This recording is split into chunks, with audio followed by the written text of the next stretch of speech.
Rational functions are another type of function that you're going to need to be able to graph for this class. Now remember that a rational function is something of the form a(n) x to the n, n minus 1 plus a0. Basically any polynomial over any other polynomial.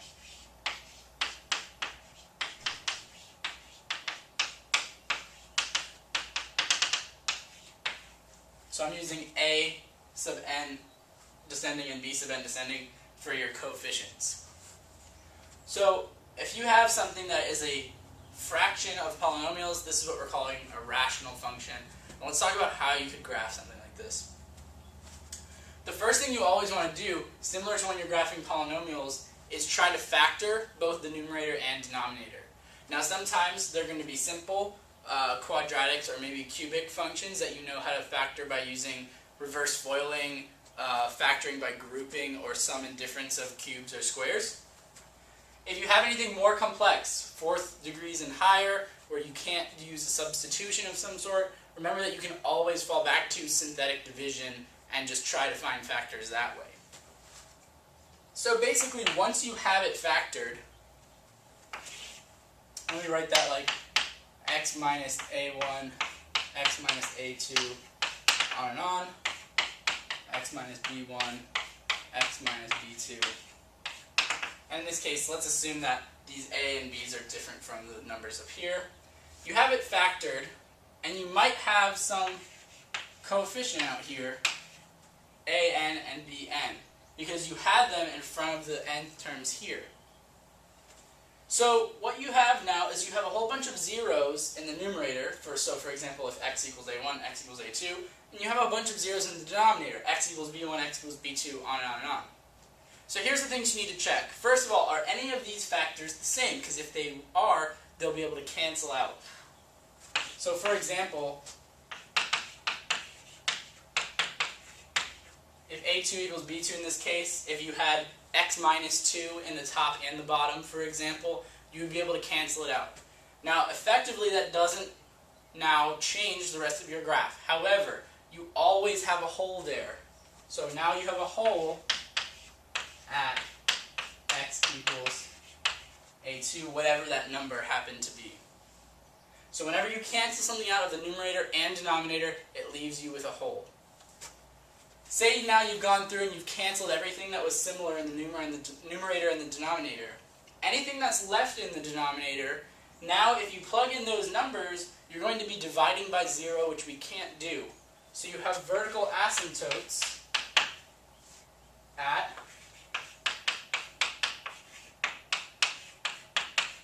in my numbering system here, you would have it at b1. So for example, if you had a factor in the denominator of x minus 5 and that didn't cancel out with anything, you'd have a vertical asymptote at x equals 5.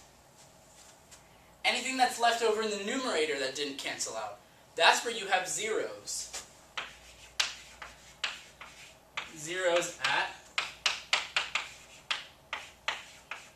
again in my numbering system here, that's a1, something that didn't cancel out. But for example, if you had an x minus 4 or an x, actually let's go with x plus 4 left over in the numerator, that means you would have a 0 at x equals negative 4 in that case. So anything that's left over in the numerator are your zeros, anything that's left over in the denominator are your vertical asymptotes, and anything that canceled out gives you your removable discontinuities, your holes. The last thing you want to think about is the horizontal asymptote. Now for the horizontal asymptote, you need to think a little bit about what's going on. Now in my example here, I assumed that the top and bottom polynomials had the same degree. So if the top's an x to the fourth and the bottom's an x to the fourth. If that's the case, so let's put same degree here, your horizontal asymptote is always equal to a sub n over b sub n, where these are the leading coefficients. So if you had a leading coefficient of 3 on top and a leading coefficient of 2 on the bottom, your horizontal asymptote would always be at 3 over 2. So you just take leading coefficients.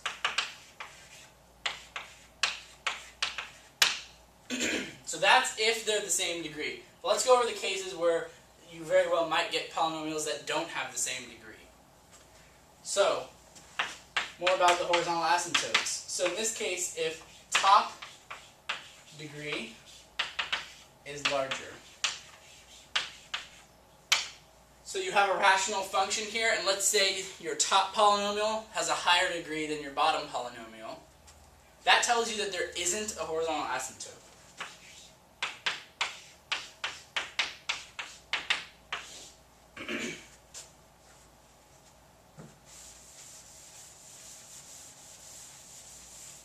No horizontal asymptote. And finally, you might guess here, the last case is where the bottom degree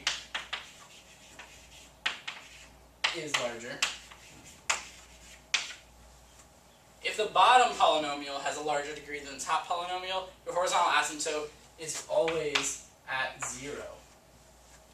Remember that these things are y equals. Because horizontal asymptotes are horizontal lines. Horizontal lines you always represent by y equals a number.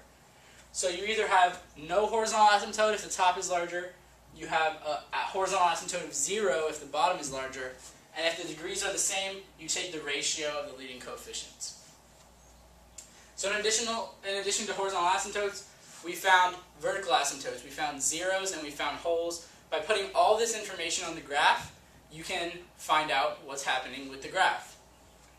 The last thing you need to figure out is where the graph exists. So let me put up an example problem, or just a sample graph, and let's see what we need to do.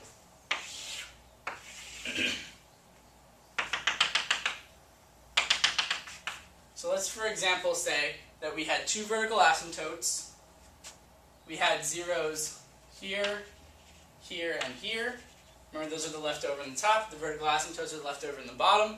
Let's say we had a horizontal asymptote here, and we have some holes. Let's say we have a hole here. I'm just going to draw that kind of dotted because we don't know where the graph will actually be. It's not necessarily on the axis. So, the problem is that you can cross a horizontal asymptote, but you can't cross a vertical asymptote. So you're guaranteed your function cannot cross the vertical asymptotes. However, it could cross the horizontal asymptotes.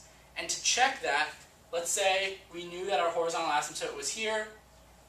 This y value right there, let's just call it y1 for now.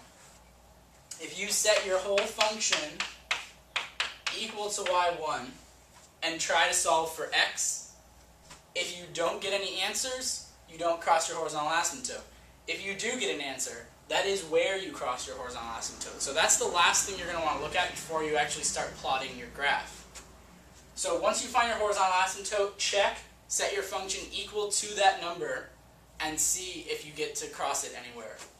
So let's, for example, say that we knew we crossed it at this x. So we have a point right here on our graph. The last thing we need to do is check what's happening with the graph. So we need to know if it's going up towards these vertical asymptotes or maybe down. And you can do that by just checking points. So whatever x value is here, try something a little bit to the left of that, 1 point to the left. See if it's going up or down. So if you got something here, then you would realize that this is going up. Maybe it looks something like that. If this was the only place we crossed our horizontal asymptote, then we're guaranteed we can't cross it here. If I already know there's a point above it, for example, everything else also has to be above it. So the only shape you could make here is like that. Remember that horizontal asymptote means your graph has to get close to it. Similarly here, if I knew that this point was above the horizontal asymptote, everything has to be, the only way you could draw that is like this. But the last thing you want to check is, I said there was a hole around some x-coordinate here. That means when you go up to the graph here, you're going to put a removable discontinuity because you knew there was a hole there from your previous work. So once you plot your vertical asymptotes, your horizontal asymptotes, your zeros, and your holes, all you're going to have to do is maybe check a couple of points to see where the vertical asymptotes go. But like I said, if you're guaranteed and you check where your graph crosses the horizontal asymptote, it's really easy to tell some of the end behaviors because you know you can't cross this. This is the only graph shape that makes any sense if you can't cross this dotted line, and you have to get close to this vertical line. Same thing over here if you already knew there was a point there. So you can use some common sense to try to figure it out so that you might not have to check as many x values and plug them in to find points as you might need otherwise. This is the basics of graphing a rational function.